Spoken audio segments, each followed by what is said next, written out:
जय Maharashtra public. तर मी तुमचा लाडका आरडी ब्लॉगर. तर आज आपल्या मराठी शाळेमधून जाणार आहे सहल, आणि सहलीसाठी आपले 2 चिल्लर गँग तर सकाळी सकाळीच आवरून बसलेले होते. त्यांचं तर रात्रीपासूनच चाललं होतं की सहल कधी जाणार, सहल कधी जाणार. तर जाणार आहे सकाळी, तर ते आवरून झाले होते तयार. तर आपण आलो होतो मराठी शाळेमध्ये. तर मराठी शाळेमध्ये आपल्याला 2-3 कार्यकर्ते भेटले. 2-3 कार्यकर्ते भेटल्यानंतर मुलांचा गोंधळ बघा तुम्ही. मुलं सहलीला जायचे म्हणल्यावर किती आनंदी आहेत. मुलं तर ऐकतच नाही. त्यामुळे गाडी भरून घेतली एक. एक गाडी भरल्यानंतर दुसरी गाडी येत नव्हती, त्यामुळे दुसऱ्या गाडीची मुलं चाललेली होती स्टँडवर. त्यानंतर तिसरी गाडी पण भरत आलेली होती. तिसरी गाडी भरून झाल्यानंतर गाडीची झाली पूजा करून घेतली आपल्या आशिष भाई लोखंडे यांनी.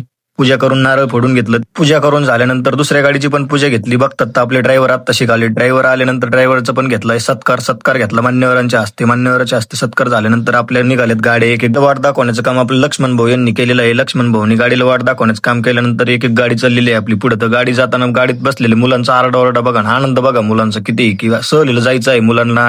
आणि आपली दुसरी बस पण निघालेली. दुसऱ्या बसमध्ये आपले गावकरीच ड्रायव्हर आहे शिट्टी, त्यामुळे त्यांनी आपल्याला दिलेले स्माईल काढून आलेली दुसरी बस आपली. तर दुसरी बस निघाल्यानंतर स्टँडवर आपण आलो. दोन्ही बस होत्या स्टँडवर आणि तिसरी बस होती स्टँडवर थांबलेली, त्यामुळे आपण आलो होतो स्टँडवर शूट करण्यासाठी. स्टँडवर तिसरी बस जाताच गावकरी म्हणतात आम्हाला पण घ्या, कारण की आमची पण मुलं सहली चाललेली. गावकऱ्याचा घेतला शूट. तोपर्यंत सहलीच्या गाड्या जात आहे. व्हिडिओ आवडला असला तर नक्की लाईक करा, फॉलो करा.